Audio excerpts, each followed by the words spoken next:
Yo, shout out to Atlanta, not Atlanta. You see the merch. Check out the platform. I'm rocking with them. You should rock with them. Yes, sir. And they ain't no paid advertising either. I just rock with their platform. I just discovered it not too long ago, so I copped some merch. So, you know what I mean? Like I'm just a real one. I support the up and coming platforms, up and coming black creators, period. So I just want to shout them out. Shannon Sharpe, Uncle Shay Shay. Damn, bruh. Man, bruh. Shannon Sharpe then got himself in a pickle. It's crazy out here, y'all. And Monique tried to warn, bruh. Dr. Umar tried to warn, bruh. Stop bunny hopping. Stop bunny hopping. See, that's why I don't bunny hop, bro. Like, straight up, bro. Like, first of all, I just can't relate. You know what I'm saying? It just ain't my thing. You know what I'm saying? What Dave Chappelle say? It's pancake butt, like mom used to make. I just can't get with it, bro. Like, for real. But, I mean, to each his own. But, bro, how you get yourself knee deep in this situation and got this white girl wanting 50 million from you, bruh? And then, bruh, what did you do? What did Shannon Sharpe do to where he felt the need to want to just pay her off 10 million? Like, first of all, a real one ain't offering to pay nothing. Like, I hear some people saying that's just his way of just trying to get her off the way and just trying to, nah. Like, where I'm from, bro, on 22nd and Townsend, bro, if you ain't do it, then you ain't giving up no money. I ain't giving nobody no money. I ain't giving you $1. I ain't getting you no penny candy. I ain't buying you no bag of chips to shut up. I like nothing. Nathaniel Jenkins. You gets nothing over here. So, bro, had like this tape they gonna put out, or they claiming they gonna put out. Like, it must be something on this tape for real that got Aunt just looking crazy for him to offer 10 mil. But it's also hella convenient that, you know, his ESPN contract was about to re-up, and then he was about to get this big $100 million podcast deal. And next thing you know, somebody come out and say something. Something that I didn't understand too was that when I seen Shorty, I'm like, yo, she weak. Like, so bruh is going through all of this for somebody who, I mean, bruh, like, she ain't look good. Her body was super weak. I'm like, bruh, like, could do way better. Like, for real. I mean, shit, I've seen women in his comments that I know would give him some, or that say they would give him some that look better than Shorty, the OnlyFans model chick that he was with. So I just don't get it, bro. Like, I mean, when I first heard about it and I seen her, like, all I could do was just slap my head, because I just can't understand it. Like, she's so weak. Okay, enough of that though. I ain't gonna. The little phone calls that they plan. I mean, who don't role play? Like, I didn't get, like, with the phone calls, like her saying, I want you to put that black baby in me. Like, that was crazy. And bruh should have known that something was up. Like, come on, man. Like, don't nobody talk like, I mean, I don't know. I guess that's how they talk when you smashing them. I don't know. You know what I'm saying? Like, but man, I bet you, bro, he don't want that tape to come out, dog. It was probably role playing. She was probably calling him nigger and all types of shit, bro. Like, it was probably playing slave games and all types of shit. You know what I'm saying? I don't know. You know what I mean? But man, it's just crazy, bro. Like, how could you have so much money, you know, be famous and so popular and all that, but be moving the way that bruh moving? I really don't get that. You know what I mean? Don't understand. Like, it really perplexes me. But then what tripped me out is, like, now it's another accuser that came out, and she even weaker. Now, I saw a little clip of her or somebody that I think that was her,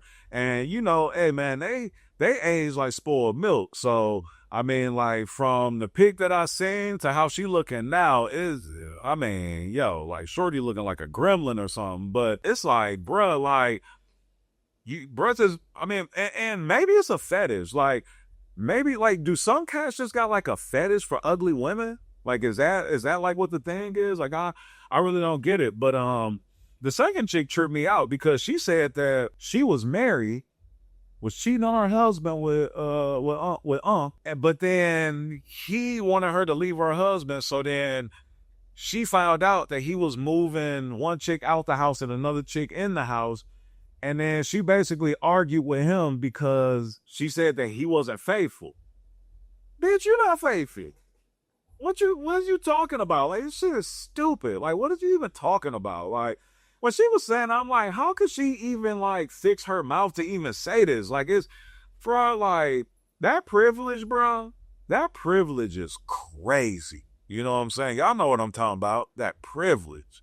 It's just next level.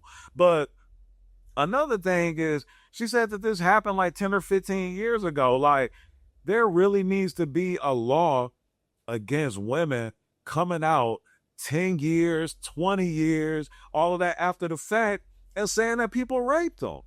Because it's just your word against their word. And then with that privilege, I mean, look, man, I'm gonna just say with white privilege, I mean, man, we saw way back in the day what happened with Emmett Till. Like Emmett Till, for those of y'all that don't know, Emmett Till, Memphis, Tennessee, years ago. I think this might have been like in the 1940s or 50s or something like that. Like the 40s or the 50s. But basically, a white woman said that he tried to talk to her or he, whistled at her or something like that. She basically lied on him or whatever. And then he ended up getting murdered by some white people. And then I think on her deathbed, she came out and said that she was telling a lie, which is crazy. She, I guess, had a guilty conscience right before she was about to croak. My family actually went through a similar situation. I got an uncle that I was never blessed to meet, not in this lifetime at least, who had the same type of situation where he was going to a boarding school. Like, from what I hear, he was real good in football, good in track. So he whistled at a white girl or was trying to talk to a white girl. And basically, they cleared out the school. They tied him up, his hands together like prayers hands, and they tied his feet and they tied his legs together, cut off his arms or his hands and cut off his feet. They made everybody evacuate boarding school and they burned the school. They burned the whole dormitory down. And my uncle was in there and he died and had to have a closed casket funeral, similar to, Emmett Till. But Emmett Till's mom, she allowed it to be an open casket because she said that she wanted people to see, wanted people to know what they had done to her son. She wanted people to see that. She wanted that message to be out there. With my uncle, my mom's, told me the story. I've even seen the newspaper clippings and everything. It's just crazy, like what white folks have been doing, to black people for so long. And when it comes to, they word versus our word most of the time don't mean anything. So, to see Shannon Sharpe going through what he's going through, it's sad because, I say the jokes about, him, being with a white woman and all of that, but in actuality, it's sad to see the brother going through what he's going through because Shannon Sharpe is somebody who I've respected my whole life. He's one of my favorite football players. His older brother, Sterling Sharpe, was one of my favorite wide receivers. And I feel like it was Sterling Sharpe wouldn't have got the injury that he had gotten to his neck, that honestly, he would have been next to Jerry Rice as being one of the best wide receivers ever, if not have possibly passed Jerry Rice, because Sterling Sharpe was also bigger than Jerry Rice was. So he was like more durable. And I feel like, and I mean, he was just crazy. But Shannon Sharpe, another great player, great tight end. I mean, he really, like made the tight end position like, what it is today. And he's for real, like probably top three tight ends of all time.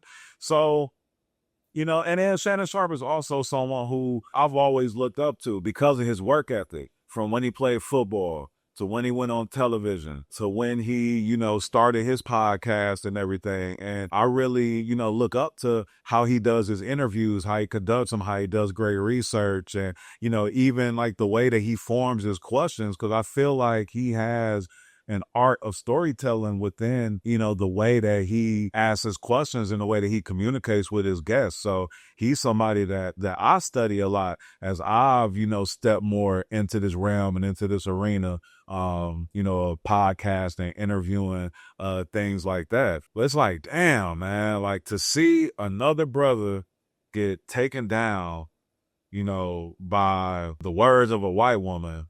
Like it's just so difficult to, to see and to witness.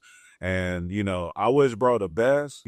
I know that he's going to learn from this situation. I hope that he does. I mean, look, at the end of the day, who you love or who you're into, who you're attracted to and all of that, like that's for real your business. At the end of the day, like we shouldn't judge people based on, who they want to date and who they want to mess with and all that. But history tells it in a lot of cases, these white women be the downfall of a lot of black men. We just got to take heed to it, man. We just got to, be more careful out here. It's a tough one, man. Got to take heed, man. We got to be careful. You got to be safe. Got to make sure that them phones ain't tapped and all that, man. You got to watch what you saying, like for real. It's sad to see, what's happening to bruh. I think also his old assistant just popped out and made some statements, which I thought was whack. You know what I'm saying? Like, I think bruh just out clout chasing, with the stuff that he's saying and all that, talking about, well, back when, I was hooking Shannon up with his girls, like none of this type of stuff was happening. Like, bruh, actually, now that I think about it, man, you was probably the cat that plugged them with Becky. Man, who knows, bruh? But man, well wishes to Shannon Sharpe. I mean, I hope that like this isn't the downfall, of him and his career, outside of sports. And just hate seeing it, man. And really just hate, you hate seeing your heroes like take these falls like this. So just wish him bro the best, man. And stop bunny hopping, bro. That's real spit on your boy Spit. Yes, sir.